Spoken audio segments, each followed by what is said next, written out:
por muito tempo, meio ambiente, responsabilidade social era um secundário. É. Quando isso começa a fazer parte da tomada de decisão e começa a fazer parte das avaliações de risco reais, Uhum. isso passa a ter um papel muito diferenciado no negócio. Hoje, conosco na mesa, uma profissional com mais de 20 anos de experiência e atuação nas maiores mineradoras do planeta. Essa conversa vai ser imperdível. Eu sou Bruno Amaral e este é mais um Veroncast.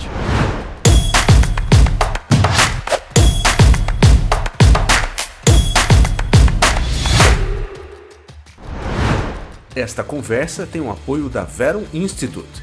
Com nossas trilhas de formação, você obtém conhecimentos que vão além da teoria, conectando na prática o que há de mais inovador na indústria da engenharia e construção. O próximo passo da sua carreira te espera na Veron Institute. Seja muito bem-vindo ao Veroncast, o podcast da Veron, que vem falar sobre inovação, melhores práticas em projetos e, sobretudo, como alavancar bons resultados. E mais uma vez estou aqui com o meu co-host, Gustavo Roberti. Eu tô ficando enjoado, hein, da tua presença, hein? Nó direto, hein, cara? Não Todo dia aguento te mais. vendo aqui, toda semana, voltando, conversando. Essa quinta temporada que não acaba pra eu ficar livre. Não é? Pô, tá A doido. gente tá combinando até, cara, olha só aqui. Dois parrasinhos de jarra a aqui. gente combinou de vir junto, a gente vai cantar no final. É uniforme, viu, pessoal? É uniforme que a gente traz aqui pra discutir um pouquinho. Cara, mas vamos lá. Vamos Episódio lá. de hoje. Vamos lá, Muito legal. Muito nossa ponte aérea BH-São Paulo continua. Hoje a gente tá em BH. Vamos falar novamente dos temas da quinta temporada: inovação, tecnologia, impacto social. E hoje mais um tema, sustentabilidade. Tá aí no dia a dia importante pra gente, né? E falando de sustentabilidade e impacto social, por que não trazer, né, uma executiva, uma empreendedora que tem muita experiência de mercado, que já vivenciou N lados dessa carreira de sustentabilidade, né, como carreira. Raquel, muito obrigado por aceitar nosso convite, estar aqui conosco e, sem dúvida, gerar um conteúdo muito interessante para nossa audiência. Bem-vinda, Raquel. Obrigada, é um prazer estar aqui com vocês hoje. Vou falar um pouquinho de quem eu sou, como é que eu cheguei até aqui. Eu sou Raquel Starling, eu tenho uma formação em geografia, que é uma formação um pouco diferente daquelas que a gente está acostumado aí no mercado, né? Maioria engenheiros ambientais. E eu, quando fui escolher minha carreira, eu não existia engenharia ambiental na época, né? Eu me formei na UFMG em 2000 e eu sempre tive muita relação com a temática, principalmente ambiental. E me chamou muita atenção aquele curso que tinha ali, você poderia pensar em todos os aspectos do espaço, do desenvolvimento do espaço, do ambiente. E acabei entrando no curso e fui descobrindo o mundo ambiental que estava ali junto com o que vinha na época, né? Recentemente a Eco 92, toda a temática de sustentabilidade estava muito em voga, como é que isso ia ser incorporado às empresas. À época nem se pensava muito em estava no começo das discussões sobre desenvolvimento sustentável, como que isso ia ser incorporado pelo mundo dos negócios e o mundo das empresas. E aí eu tive a oportunidade de trabalhar tanto no órgão público, eu comecei na FEAM, na Fundação Estadual de Meio Ambiente, que agora volta a ser a responsável pelo licenciamento ambiental, e passei por várias empresas de consultoria multinacionais, pude participar de diversos tipos de projeto, como gerente de projeto, muito focado nos aspectos sociais e ambientais e de interação, de impacto. Trabalhei em grandes empreendimentos do PAC, linhas de transmissão no Amazonas, a primeira linha de transmissão ali na margem esquerda, hidrelétricas, parques eólicos. Aí eu tive a oportunidade de liderar a área de sustentabilidade dentro de uma empresa chamada Rio Energy, que é um fundo de private equity, que agora recentemente foi adquirido pela Equinor, antiga Statoil. E ali desenvolver os projetos do ponto de vista social, de investimento social e ambiental, licenciamento, tanto greenfield quanto brownfield. Então, e aí isso me deu uma visão muito ampla de estar nos setores privados, consultoria, Aham. o próprio órgão regulatório. E aí fui convidada a participar dessa desafio enorme que é a reparação do Rio Doce, toda a governança que isso implica. Fui fazer parte do time da Fundação Renova e tive a oportunidade ali de liderar as estratégias de alguns projetos. E hoje Legal. eu estou aí liderando uma área mais focada no desenvolvimento territorial e a relação com o reassentamento e a ocupação dos reassentamentos dentro do projeto da reparação. E aí eu acho que assim, a gente tem grandes assuntos aqui É, tem para falar, tem muito bastante caldo experiência, grande. bastante É, Muita experiência para falar. diversa, né? Mas então, assim, tem um caldo grande. seu interesse pela temática ESG ambiental, ela vem desde cedo. Desde cedo, desde a escolha da carreira. Eu sempre fui uma pessoa que gostava muito de fazer trilhas. Uhum, tem contato. Surgiu aí, eu fui criada num condomínio aqui próximo, no Monte Chapéu. Então, sempre fui de fazer caminhadas no entorno, então fazia parte da minha Uhum. formação, da minha infância. Legal. E isso me despertou para esse lado do ambiente. E a geografia é uma disciplina assim pouco usual, mas Uhum. que te traz muitos elementos Uhum. da condução para você entender quais os elementos se relacionam do espaço e modificam o espaço, a própria natureza, as relações Uhum. ecológicas. Isso tem uma relação grande quando você pensa em projetos, né? Legal. Quando você É, aplica essas relações a desenvolvimento de projetos, essa visão mais holística, Isso. assim, Aham. Mas no início foi difícil entrar no mercado de trabalho? Foi algo mais complicado ou não? olha, eu acho que ter começado como estagiária no órgão ambiental foi a Já abriu porta, a- me abriu a porta para um mundo que até então era muito pouco falado, assim. Uhum. Para vocês terem uma dimensão, quando eu entrei na faculdade, das 40 pessoas que entraram comigo, apenas 3 fizeram bacharelado. As pessoas entravam no curso de geografia pensando muito na disciplina de dar aula, licenciatura. E aí esse mundo ambiental era um mundo que estava começando a se desenhar.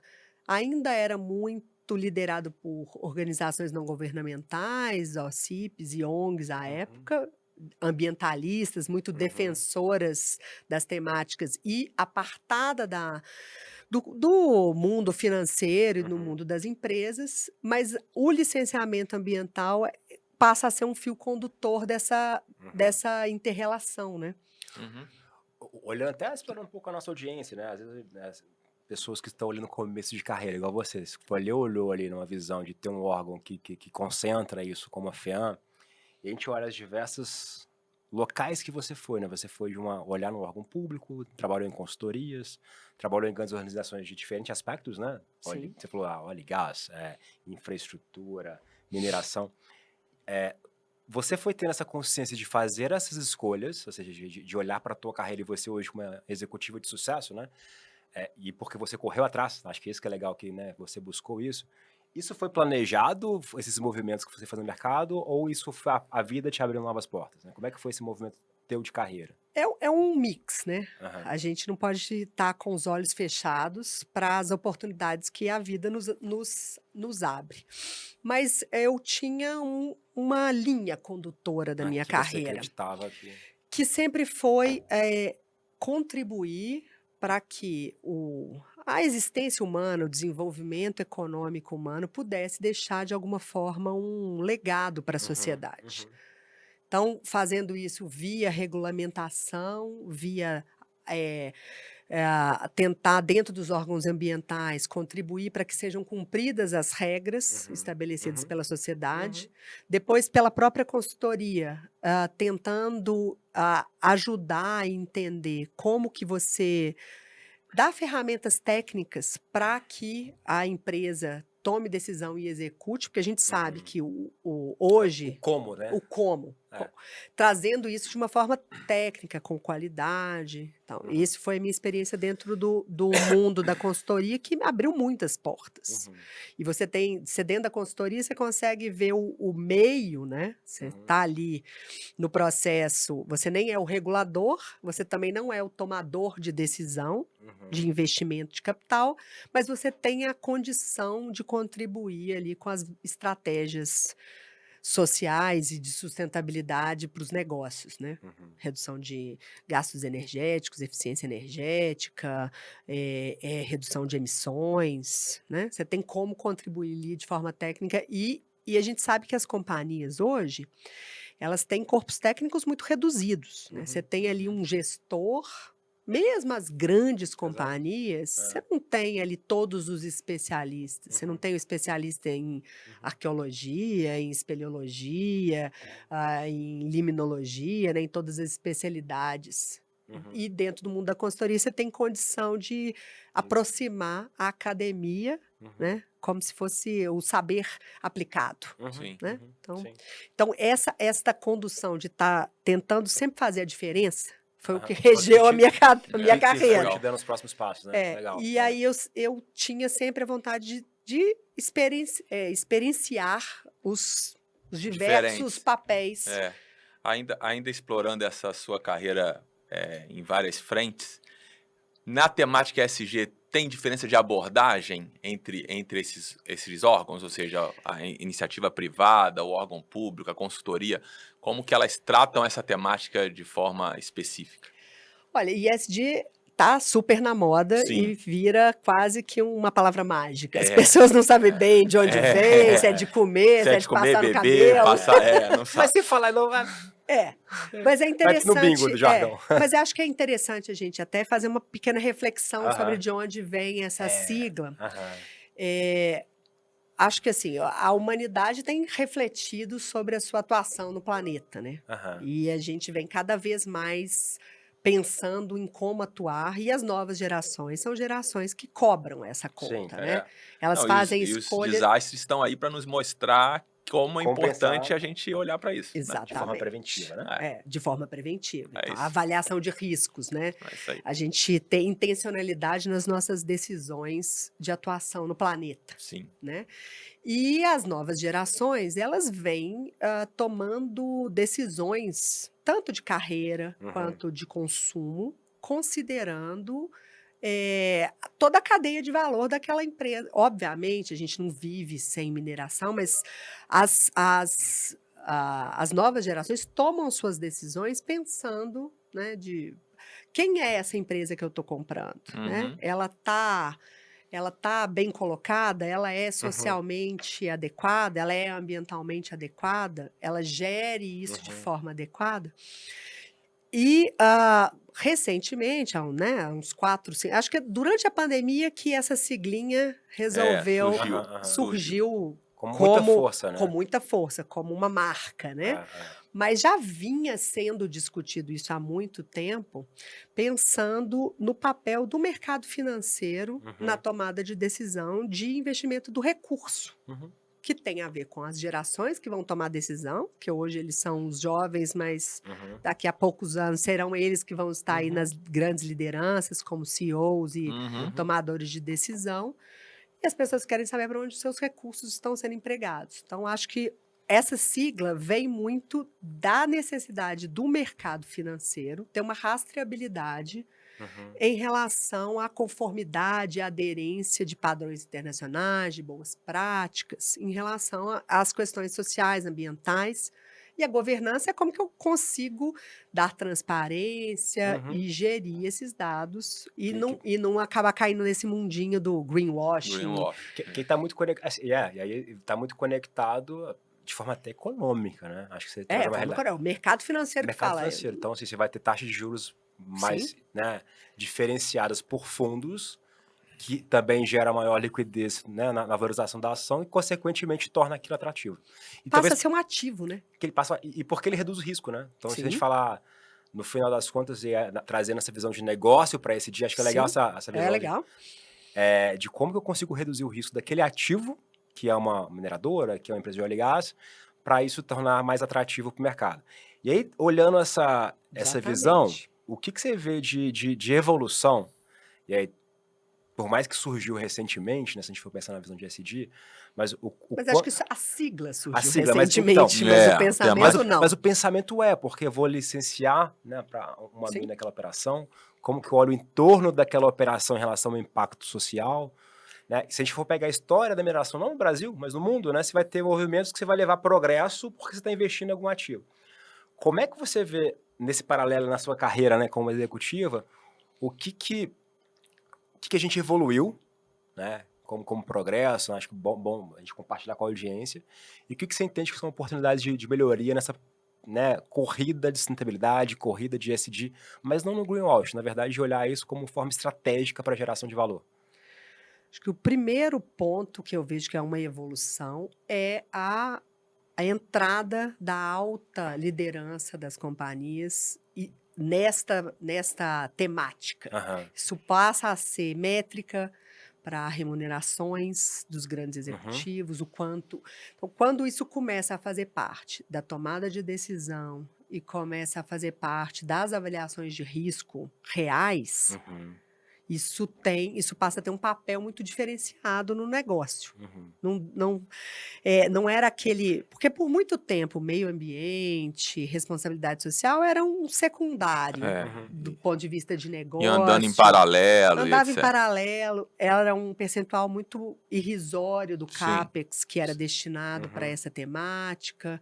Era como se fosse sempre aquele que traz só problemas. É. a- Impacta o andamento, o desenvolvimento do projeto. Na hora de etc. sua implantação, o meio ambiente é o Sim. chato que Ah, o vem trazer ali. licenciamento, quanto sainha. Não dá para fazer ali meio diferente, não dá para tem um caminho rápido, um jeitinho ali que a Sim. gente possa. Só que quando isso começa a fazer diferença nas taxas de juros Uhum.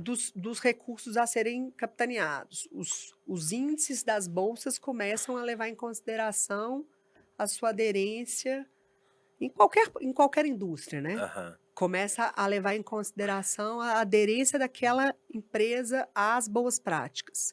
Eu acho que esse é a grande evolução que a gente consegue ver. Então, a materialização, A materialização talvez econômica desse benefício. É. Sim, você começa a poder olhar o meio ambiente ou a sua relação com a sociedade como um ativo. Como destravamento de valor. É uma adição de valor ao seu negócio. Aham. Você começa a ter também a possibilidade de ter venda de produtos premium relacionados à sua aderência. Uhum. Por exemplo, você conseguir ter no mercado um alumínio net zero, né, sem nenhuma perda líquida relacionada, por exemplo, à biodiversidade ou à geração de gás de efeito estufa. Você começa a conseguir vender, precificar no seu produto as suas práticas ambientais e sociais, Uhum. né? E esse, para mim, é a grande evolução da temática, Uhum. que sempre foi uma coisa apartada, agora ela passa a ser parte do negócio. E se também, especialmente no Brasil, né, com esses 2 últimos desastres que já vão Uhum. aí em rumo de uma década, isso teve um reflexo muito significativo em todas as instâncias, né? Uhum. Na instância regulatória, porque Uhum. mudou a legislação, Sim. né? Sim. Isso é fato. A visibilidade que se tem da própria mineração e o redesenho das grandes mineradoras dos seus próprios negócios, assim, as avaliações de risco. Começou-se a colocar isso como sendo prioridade, né? Uhum. Então, assim, passar a incorporar na tomada de decisão os riscos socioambientais. Uhum. E no Brasil a gente tem uma insegurança jurídica que faz com que esses riscos ainda fiquem mais elevados e, em alguns momentos, até afastar o capital externo devido Sim. à grande insegurança jurídica. E uma outra reflexão que acho que é importante a gente fazer é o quanto nós, como sociedade e setor privado, estamos preparados para lidar com caso ocorra um Uhum. desastre, Uhum. né? Você falou Que é sobre... e aí como que você faz a governança? Como é que você se estrutura Para fazer. formalmente mesmo? Aham, Porque ficava muito no modelo, né? aham. Era um Uhum. modelo, você tinha um risco com um número, mas aquilo não Desdobrado em como, materializado. né? E esse foi o grande desafio, eu acho que dentro da reparação, o como. Uhum. Como executar uma reparação. Mas como é que você vê hoje o Brasil preparado em comparação com o resto do mundo? Em que posição a gente está? A gente evoluiu, estamos junto deles, ou seja, ainda tem uma evolução a ser feita. Como que a gente está situado nesse tema? Olha, em relação à regulação, às leis e normativas, o Brasil está muito bem posicionado mundialmente. Uhum. Agora, a aplicabilidade das regulações e a rastreabilidade dos dados que ainda nos posiciona num lugar ali do meio para baixo, Uhum. pensando que há ainda pouca regulação em relação a se o que se é reportado é realmente executado, Sim. né? Uhum. A gente sabe que se fizer o mínimo da lei, seria perfeito, né? Uhum. A gente é super rigoroso em relação às leis ambientais, a parâmetros, Uhum. normas de emissões, de qualidade da água. Então, a garantia que está sendo realizada. Gargalo. Exatamente. Então, a governança entra com muita força. A governança dos dados. Como é que você garante que aquilo está sendo reportado, tem rastreabilidade, foi realmente executado e está sendo realmente feito, né? Uhum. E quando você trouxe, né, acho que é legal explorar esse ponto que você trouxe da garantia, né? Porque se você está vendendo algo, sim, porque ele tem um aspecto, um apelo, né, econômico que a gente trouxe, mas é garantir para a sustentabilidade do negócio e não ter um desastre e você não, que vai impactar ali um market cap, vai impactar a imagem. Mas voltando no ponto que você trouxe sobre o como, né? Achei legal explorar esse ponto. E você até trouxe lá atrás, é muito sobre como que a gente explora esse como que a gente evoluiu, talvez vai estar em como, até na consultoria, né, de trazer ferramentas de como fazer. Como é que você enxerga hoje o mercado em desdobrar esse como? Então, é assim, aí você poderia trazer alguns exemplos práticos que a gente, né, que você teve na sua vasta carreira aqui, alguns projetos que você, né, implementou nesse como e acho que exemplificar para a audiência, que na verdade isso não é só ali no Bora Online que a gente tem uma taxa de juros melhor ou um fomento, na verdade tem tudo por trás uma série de atividades, um programa sendo executado, né? Sim. Posso trazer alguns exemplos, assim, por exemplo, no mundo da energia, e até, por exemplo, pensando na cadeia do alumínio, que é um exemplo que eu posso trazer aqui. Ah, a empresa que eu tive a oportunidade de trabalhar, ela entendeu que seria importante ter um negócio, criou uma outra empresa associada ao grupo para trazer toda a parte de uso de energia renovável para o negócio do alumínio, Uhum. em que o negócio do alumínio é basicamente bauxita e Bauxita e energia. Energia, né? É. Principal insumo. Exatamente. Então, eles passaram a ser fomentadores de projetos de energia renovável, solar e eólica, para garantir que eles teriam um produto ao final de qualidade, premium, com toda essa cadeia rastreada em relação à sua relação com a sociedade, então a relação com povos originários, que no mundo inteiro, né, aqui a gente são os indígenas, mas Sim. Sim. né, o ICMM, por exemplo, ele tem regras e padrões de desempenho pensando na relação com os povos originários. Então, como é que a empresa estava se estruturando, fazendo disso até um negócio? Sim, que eu tô Né? vendo. Porque virou uma business area. Ah. Existe hoje a Hydro Rain, que é uma empresa dentro do grupo Hydro, que abriu um IPO para lidar apenas com a geração de energia renovável, pensando na cadeia do alumínio. Então, é muito Ou seja, eu vou interessante. captar dinheiro mais barato, executar um projeto e Que está conectado ao meu negócio. Tá Flywheel conectado. vencedor. Exatamente. E aí eu faço com que eu tenha toda uma cadeia. Outro projeto dentro desse mesmo complexo, assim, a substituição do uso do carvão pelo gás natural. para também trazer para a refinaria de bauxita uma pegada de geração de carbono menor, né? Diminuir a pegada. Dentro da mineração também, todo o esforço feito para redução, reuso de água e redução de rejeitos, né? A disposição a seco. Isso é algo que hoje é inconcebível você pensar uma mineração que vá propor a construção de barragens, né? Então, isso teve que ser incorporado ao custo do negócio. Sim. O projeto não existe, assim, você não consegue nem... É previsto. Você não consegue nem divulgar no mercado que você vai não ter, dá. não chega nem ao licenciamento, né? Sim. Não consegue nem a primeira permissão se você tiver um projeto que tenha como base a disposição de rejeito em barragens, né? Das barragens tradicionais. Então, estes desastres trouxeram uma imposição de tecnologia, né? Eles tiveram que ser implementar inovação aos seus negócios. E aí tem uma conexão muito grande, talvez, com o P&D e a estratégia do negócio, né? Total. Você vai pensar novas formas de fazer e gerar novos negócios. E olhando um pouco pro que a gente traz também, enquanto Verum também, né? É em relação a essa conexão com projetos de capital. Como é que você enxerga hoje essa maturidade da aplicação de ESG com esse olhar que a gente está falando aqui, com esse olhar de negócio, mas ao mesmo tempo olhar para a sustentabilidade, olhar para o depois, no ecossistema do Brasil hoje? Você enxerga o que você entende que a gente está fazendo de legal ou com uma oportunidade de melhoria?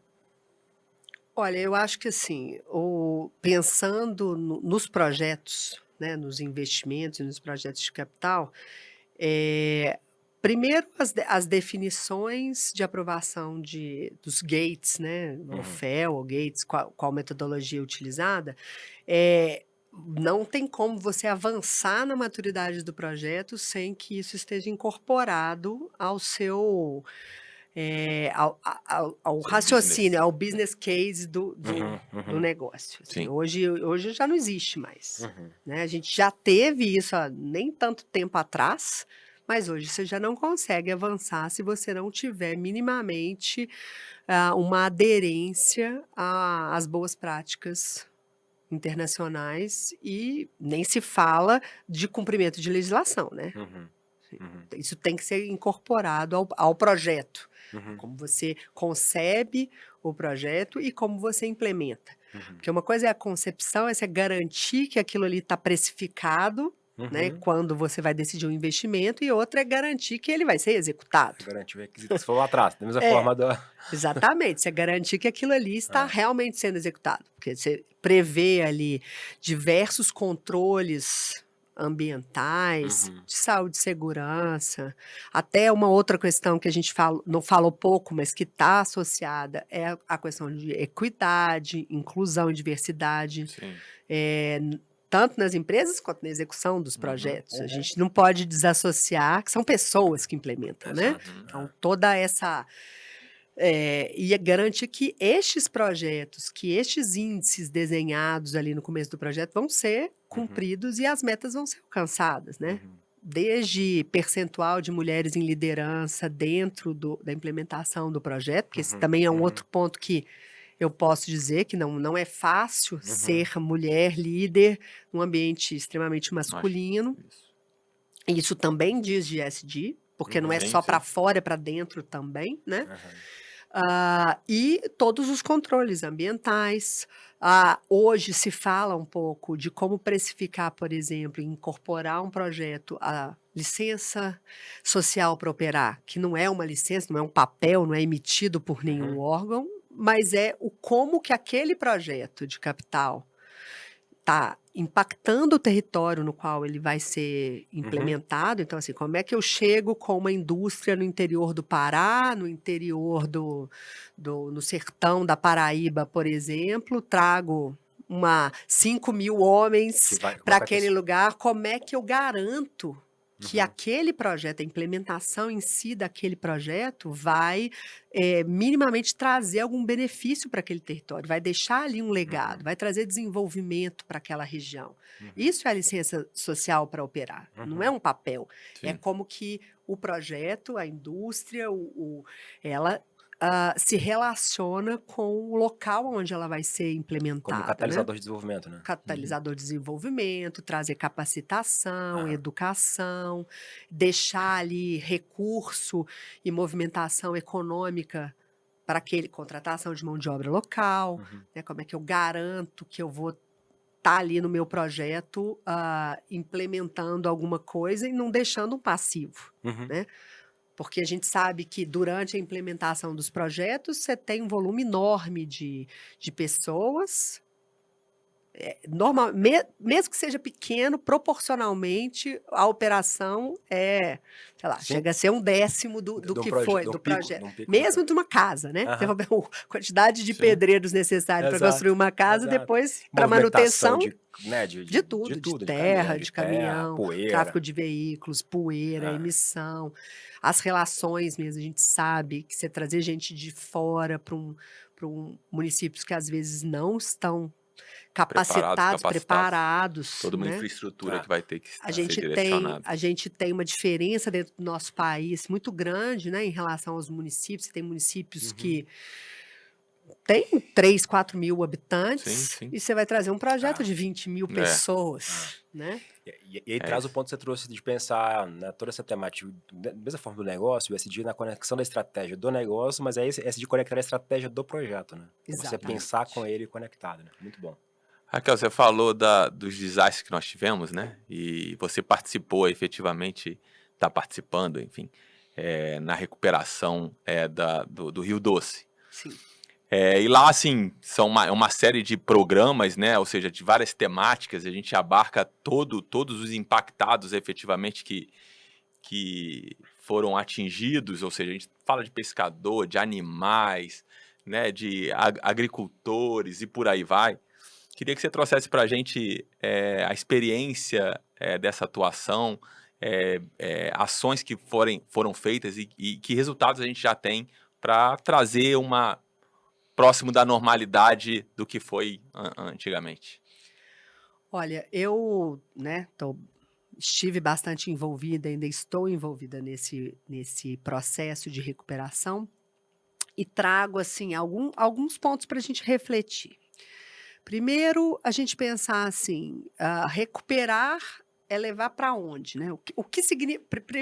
O primeiro dilema, o que significaria recuperar? Qual é o indicador de consenso para eu falar, a minha obrigação acabou, está pronto, está posto, né? Uhum. Então, esse é um primeiro dilema primeira a foto. ser Grande A reflexão. primeira né? foto. é uma grande Antes reflexão, estamos, aham. realmente. Quando que... E aí eu coloco isso dentro de um caldeirão aonde eu tenho diversos stakeholders. Porque a gente não pode falar de projetos sem falar de gestão de stakeholders, né? Sim. Sim. Porque eu tenho implementador, mas eu tenho ali os órgãos regulatórios, eu tenho com diversos interesses, né? Tenho o setor privado, eu tenho as consultorias, eu tenho um microcosmos ali. E como que eu desenho, né? Como é que eu consigo chegar em um consenso? Como é que eu faço uma concertação para entender quais são os indicadores? O que vai ser considerado cumprido? Ok, fiz o que eu tinha que fazer e que seja um consenso entre todos esses entes. Esse é o primeiro. O segundo é avançando nos tempos, que aí eu vou ter temáticas ambientais, eu tenho temáticas sociais, eu tenho temáticas que correlacionam com o próprio poder público, né? Gestão pública. O que é gestão pública? Econômica. Isso dentro de um ambiente que já tinha uma história. Não é sem história. Eu não estou pegando uma área virgem. Então, porque seria muito fácil eu falar assim, olha, eu cumpri a minha obrigação se eu retornar ao que era antes. Mas o que era antes? Sim. Né? Qual é o limite do que era antes? Porque eu estou falando de uma bacia que tem mineração há pelo menos 300 anos, eu estou falando, né, ali da região de Valadares, onde eu tenho uma ocupação industrial também secular, eu estou falando da Foz do Rio Doce, onde eu tenho ali uma ocupação de povos tradicionais, onde eu tenho uma área pesqueira complexa, né? Você falando de biodiversidade, então, tartarugas, ali é o berço do projeto Tamar, né? Sim. Então, eu tenho... aí é a segunda dificuldade. o baseline, né? Para onde que eu vou? Aham. O que vai me direcionar? Padrão, qualidade da água, o que tem normativa, é um pouco mais fácil, né? Então, se eu atingir a CONAMA, Uhum. mas e os demais? E aquilo que é imaterial? Uhum. Aquilo Uhum. que não tem consenso na sociedade? O que é para mim repara um dano, para você é diferente. Você lida com trauma de forma diferente, né? Uhum. Você, né? Assim, Uhum. a gente não está falando de um número gigantesco, né? De mortes de vidas humanas, Sim. mas a gente está falando da Do interferência. impacto, né, que isso Impacto teve, né? muito grande. No Isso, mas social de aí. uma interferência, que aí Sim. eu não consigo medir exatamente. sim. Então, esses É. são os dois grandes dilemas que são a base destes projetos. E aí, como é que eu desenho projetos, programas, porque os programas são como se fossem guarda-chuvas de projetos, Uhum. né? Como é que eu desenho programas e projetos nessas diversas temáticas que me deem indicadores e direcionamento para atingir o objetivo que é reparar ou compensar, né? E isso tudo em cima de um acordo jurídico, administrativo, né? Para Uhum. tentar tirar o que é litígio, né? Porque Uhum. poderia ter ficado no litigioso. Muito Uhum. provavelmente, se fosse uma mineradora, até de um fundo, mas uma mineradora com menor capacidade econômica do que as duas maiores do mundo, provavelmente esse processo seria outro. Uhum. Eu estou falando de visibilidade, eu estou falando de risco reputacional, mas eu Uhum. estou falando de um acordo administrativo que foi assinado e que precisa ser cumprido também. Sim. Uhum. Então, para onde que eu vou, como é que eu sei que eu cheguei, Uhum. e eu tenho muito recurso financeiro Com envolvido, holofote grande. um holofote enorme, e com muitos entes ali sem consenso, porque você tem várias agendas, você tem o poder público, você tem as próprias pessoas atingidas, que não é homogêneo, Sim. né? Sim. Uhum. Não existe uma homogeneidade, não existe uma condução, uma hierarquia civil, não tem uma organização, Sim. Uhum. né? E aí, nesse processo inteiro, então, a gente está falando de algo bastante complexo, Muito. muito complexo. Uhum. Eu estabeleço projetos com indicadores, com metas, com cronograma, com orçamento, com recursos humanos capacitados para desenvolver. Então, esse é um super desafio. E dentro de tudo isso, eu consigo enxergar muitas coisas executadas. Uhum. Né? Eu não quero entrar em muita polêmica, porque Sim. eu estou falando desse lugar complexo e é um lugar que eu não. Eu digo, Cada um fala do diversos seu lugar. stakeholders, qual que é o baseline, ou seja, né, diversas expectativas aí, né? Diversas expectativas. Cenários. Aí você tem também. Estou falando de um mundo jurídico, litigioso, onde eu Uhum. tenho juiz, onde eu tenho o Ministério Público atuando fortemente. Uhum. E dentro disso tudo, como que eu desenho, né? Como é que eu consigo andar? Como é que eu consigo avançar em alguns E projetos? entregar, né? E Entregar se eu não conheço Mas o o que que eu é que eu preciso estou entregar, como eu vou entregar, Como é que eu né? desenho um escopo? Então, assim, difícil. qual é o escopo do meu programa? Sim. Eu tenho uma linha lá para cumprir. Aham. E ainda tem, assim, como é um acordo jurídico, eu tenho quase 400 cláusulas, e essas cláusulas divididas em alíneas, e cada alínea é uma obrigação a fazer. Uhum. Ou uma obrigação a fazer, uma obrigação a compensar, ou até mesmo um direcionamento. Mas eu preciso também me assegurar que, olha, eu falo preciso consolidar a unidade de conservação X. Primeiro, o que é consolidar a unidade de conservação? Vou precisar sentar com os diversos stakeholders ali, aqueles que estão a academia, né? A gente não Uhum. pode esquecer que a academia também tem um papel fundamental na Uhum. definição desses escopos. Como é que eu sento com a academia ali e desenho? Consolidação para a gente aqui significa isso, isso e isso. E aí, como é que eu compro? Como é que eu desenho o valor necessário para chegar a esta consolidação? E depois disso tudo, eu vou precisar passar por uma auditoria. Uhum.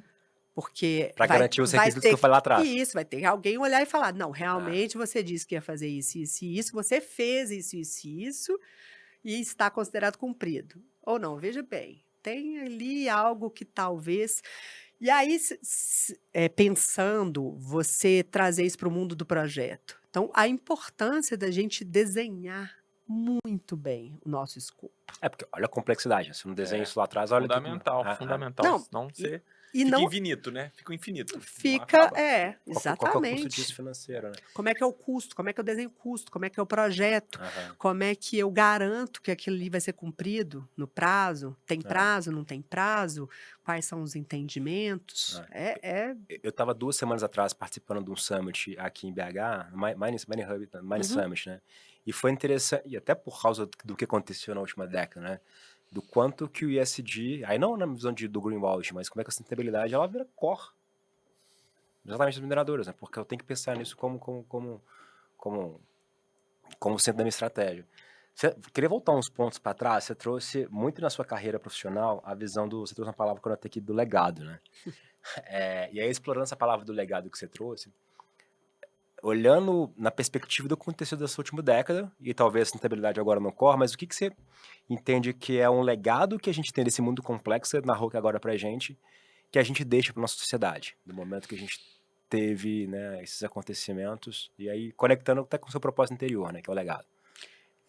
Eu vejo que em toda crise a gente pode construir soluções, né? Uhum. Então eu vejo que essas crises, porque transformam-se em crises, né? Uhum. Gestão de risco, impacto configurado e uma gestão de crises ali que hoje já está tendendo à normalidade virando um projeto. Uhum.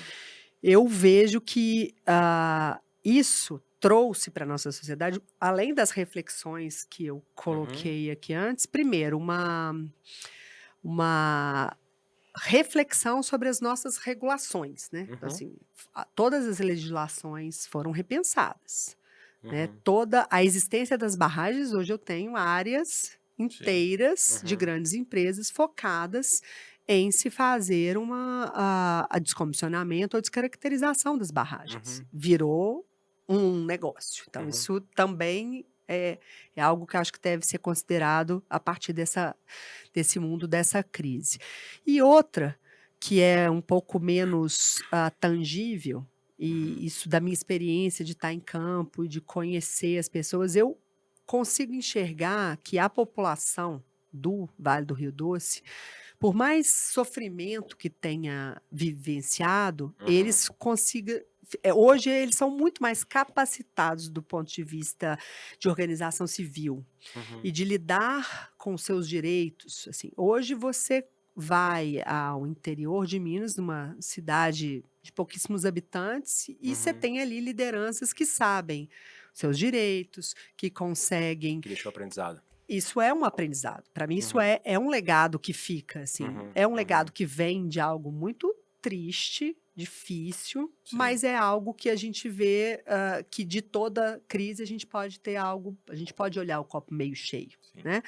Então, tem uma organização. As pessoas hoje sabem se organizar, sabem que tem que ter uma liderança, sabem acionar o Ministério Público, sabem porque nessa governança toda tem também um comitê interfederativo que representa diversos entes, né, do âmbito federal, estadual, municipal e os próprios atingidos. Então, assim, tem uma organização que eu acho que fica como legado. Outra é a própria obrigação de refletir nas tecnologias de disposição de rejeito, na tecnologia de uso, de reuso e uso da água. Você pensar quantas técnicas, porque muitos estudos, né? Como, voltando um pouquinho ao que eu estava falando antes, de que é um ambiente jurídico e é um ambiente que tem a academia envolvida, inúmeros estudos foram feitos, inúmeros de todas as áreas. Agora Então, na cadeia. inovação, até mesmo a gestão da própria informação. Assim, como que eu, a partir, vamos pensar, por exemplo, no exemplo da qualidade da água, né? O rejeito extravasou, da barragem rompida, e ele foi até Candonga, por fora da área do leito do rio. Sim. Candonga serviu como uma grande barragem, conteve grande parte do rejeito. Provavelmente, se não tivesse tido isso, os impactos teriam sido outros. Então, você tem uma situação até Candonga, e pós-Candonga, aquele rejeito basicamente foi dentro da calha do rio até chegar ao oceano. E aí, um impacto que você tem, primeiro, é na qualidade da água, aumento do índice de turbidez, a mortandade de indivíduos aquáticos, né, peixe, toneladas de peixe morreram por asfixia, né? O rejeito muito, muito fininho. Ele entra ali nas partículas e você tem muito menos oxigênio dissolvido.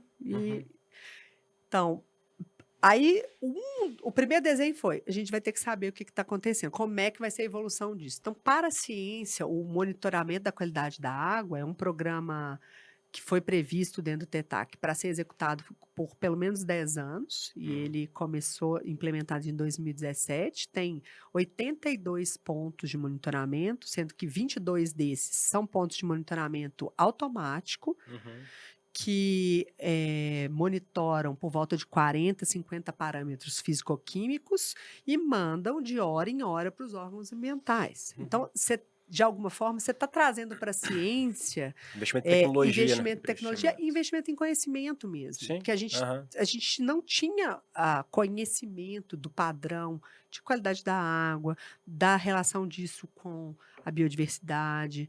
O plantio sobre rejeito também é outra técnica que foi desenvolvida, que isso não serve somente para a área.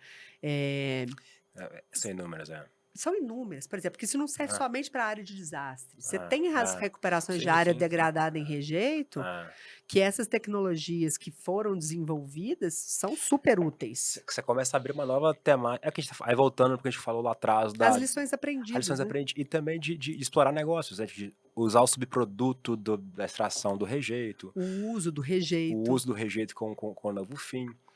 Trazendo uma pegada nossa também, né, que eu vivenciei, e é outro exemplo de inovação, mas a complicação. Eu fiz parte, aí já na segunda onda, no segundo desastre, tinha que se ter feito a descaracterização e não tinha como tirar, né, o rejeito operando, né, com pessoas tradicionais. Então, tinha uma necessidade de fazer uma obra, né, de movimentação de minério, sem ter pessoas tripulando. Então, o que a gente criou? A gente criou um equipamento não tripulado, então uma conexão de N tecnologias que isso começa a ser viabilizado porque teve uma necessidade. Então, acho que fica um legado para a gente na mobilização da crise, né, de como que a gente consegue utilizar e que isso agora seja mantido, né?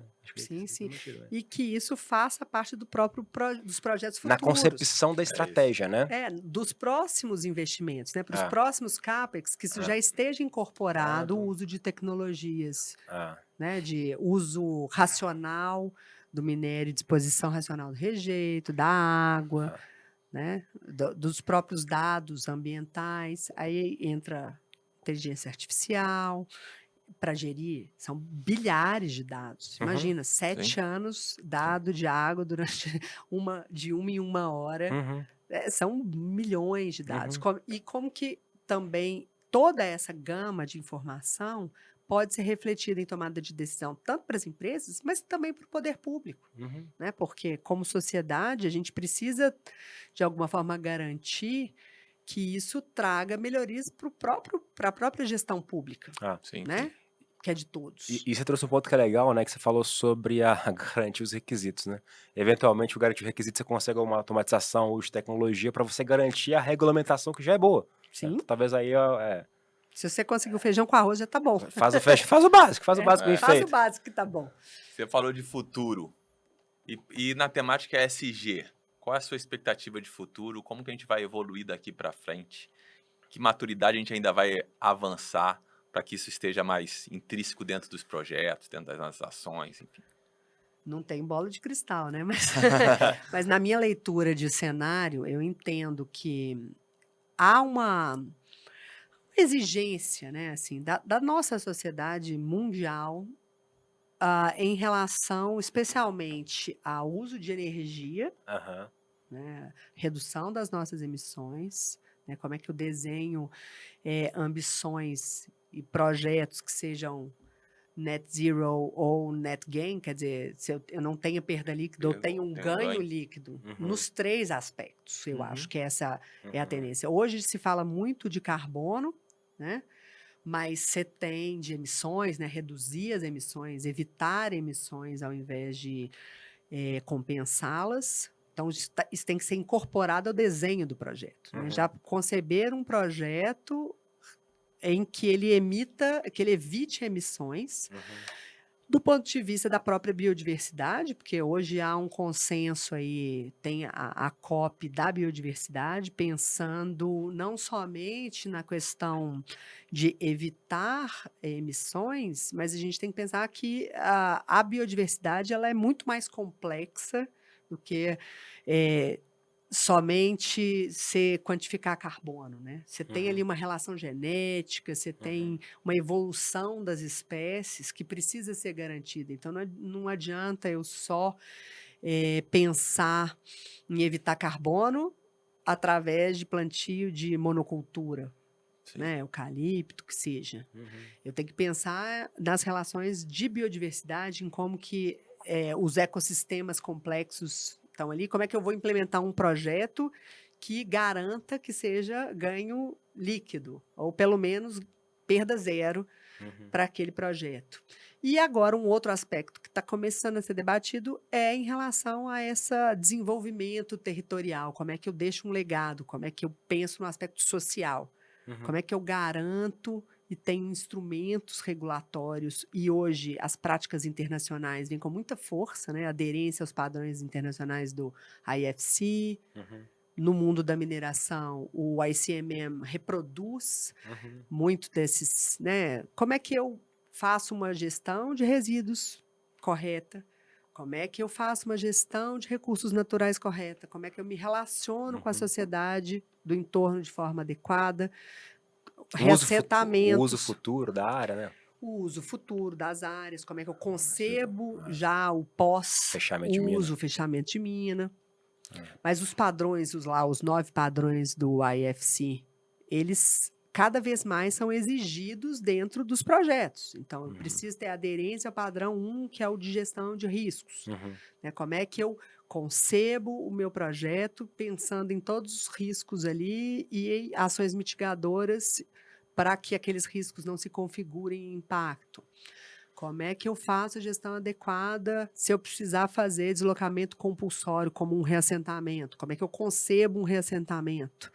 Né? Que não é só construir a casa. Como é que eu garanto que aquelas pessoas vão ter acesso aos seus modos de vida anterior? Do ponto de vista cultural. Então, isso eu vejo que a tendência é que cada vez mais a gente precise pensar nesses aspectos dentro dos projetos. Né, incorporar eles à aderência dos projetos. Hoje, você vê, especialmente no mundo da energia, de renováveis, os investimentos vêm, a primeira coisa é uma due diligence dos padrões de desempenho do IFC. Assim, quanto aquele projeto está aderente em todos os aspectos, incluindo diversidade e inclusão da empresa, tomada de decisão, como é que eu garanto que os executivos vão ser remunerados pela sua postura ESG, né? Assim, em todos os aspectos, a gestão dos stakeholders, relações com povos tradicionais, arqueologia. Então, todos esses aspectos estão cada vez... Eu não consigo imaginar um mundo daqui a 10 anos em que isso não... Eu acho muito difícil a gente ter tudo bem que a gente está num mundo ainda que está polarizado, você tem essas polarizações políticas, mas acho pouquíssimo provável que a gente volte a um mundo em que isso não seja mais importante. Está conectando a estratégia do lado no tático e na operação, né? Acho que permear esses 3 níveis. Exatamente. Que aula, hein? Que conteúdo, hein? Ó, vou assumir uma vulnerabilidade aqui, que eu achei que a gente não ia ser capaz de ter 1 hora de bate-papo sobre ESG. Pô, já descobrimos que não é de comer, que não é de beber, que não é de passar no cabelo. Pelo contrário. Que aula. Negócio. E é projeto. Não é? Nossa. Impressionante. Obrigado pela Raquel, pô. Ela colocou isso de forma fluida, de forma leve, não, conectada à estratégia, com muito... como. Acho que é muito legal que eu gostei hoje, a gente falando muito do como, né? Que senão você fica muito superficial. E esse dia que você falou do greenwash, né? Não é. Então é o como. Acho que o como e é o conteúdo, viu, Raquel? Acho que parabéns pela Vou ser história. ousado e tentar trazer o resumo do que a Raquel Quero falou. ver se a IA tá funcionando. Acho que é Eu difícil, hein? Mas eu vou lá. tentar porque foi Eu difícil. postei uns colinhas, eu te ajudo. Raquel Starling, formada em geografia, né? Líder de sustentabilidade. A gente trouxe uma comparação entre a atuação no poder público, nas iniciativas privadas. Falamos sobre desenvolvimento humano para a sociedade, a ideia de deixar um legado para a sociedade. Ter intencionalidade nas nossas ações, na temática de ESG é fundamental. Como que o mercado financeiro está atuando nessa, trazendo requisitos importantes. Falamos sobre a evolução do ESG, como que o Brasil está posicionado, os cases vividos pela Raquel. Entramos bem no detalhe da recuperação do Rio Doce. Trouxemos uma reflexão para deixar no ar, né? O que seria recuperar, né? Então, esse é um ponto importante. Falamos sobre o legado e como é que a gente pensa como que a gente vai chegar no futuro. Que simples, hein? Tentei, né? Tentei. Eu acho que o robozinho funcionou bem, não funcionou? Mais ou menos, tentei. Roberto. Raquel, muito obrigado. É fantástico, né? Vocês. Como bate-papo aqui com você leve, igual a gente falou. Deixei a palavra final para você, viu, Raquel? O que você fala para a audiência? Deixar seus contatos também, acho que é importante, né? Quem quer aprender contigo. Queria agradecer a oportunidade. Para mim foi muito engrandecedor. É sempre bom a gente ter esses momentos de reflexão, né? Sobre a nossa própria trajetória. Né? Eu queria agradecer por esse momento, primeiro, deixar para os que estão começando a carreira uma esperança de que é possível atuar tendo propósito, fazendo a coisa certa, procurando novas soluções, e que vocês norteiem suas carreiras com aquilo que te toca, porque olhar o mercado apenas pelaquilo que é tendência, mas que você não se reconhece, muito difícil de aplicar. Porque o como é o que vai fazer a diferença no final, né? O que vai fazer a paixão, né, que tá no teu olho. Eu gosto mesmo. É isso. Agradeço muito. Muito bom. Muito bom. Pessoal, conteúdo legal como esse é no Veroncast. Então, o que eu peço para vocês? Querem escutar pessoas como a Raquel, que tem conteúdo de qualidade? Deixa nos comentários qual outro assunto, qual pessoa você gostaria que no Veroncast com a gente, né, Gustavo? É isso aí. Eu e o Gustavo, a gente tá sempre aqui. Então, acho que é legal dar uma variada. Já estão enjoados. Mas, se parzinho vocês quiserem dar indicação de convidados, estamos aí para isso. Para quem não te segue, onde que segue, Gustavo? LinkedIn, Gustavo Roberti. Nossas redes também, Veroncast, Verum Partners, Verum Institute, estamos sempre lá presentes. Nos atrevendo a fazer webinar e etc. De vez em quando a gente tá lá. Bruno Amaral Ribeiro, tanto no Instagram quanto no LinkedIn. Desafio pro Roberto aqui, pessoal. E o Instagram? Vamos deixar para a próxima. Para a sexta temporada. Essa temporada vai ter Instagram. Raquel, muito obrigado. Obrigada a vocês. Foi gente, um prazer. Um abraço. Tchau, tchau. Este episódio contou com o apoio da Verum Institute. Quer ficar atualizado com os conceitos e práticas que estão revolucionando a indústria da construção? Conheça a nossa trilha de formação AWP.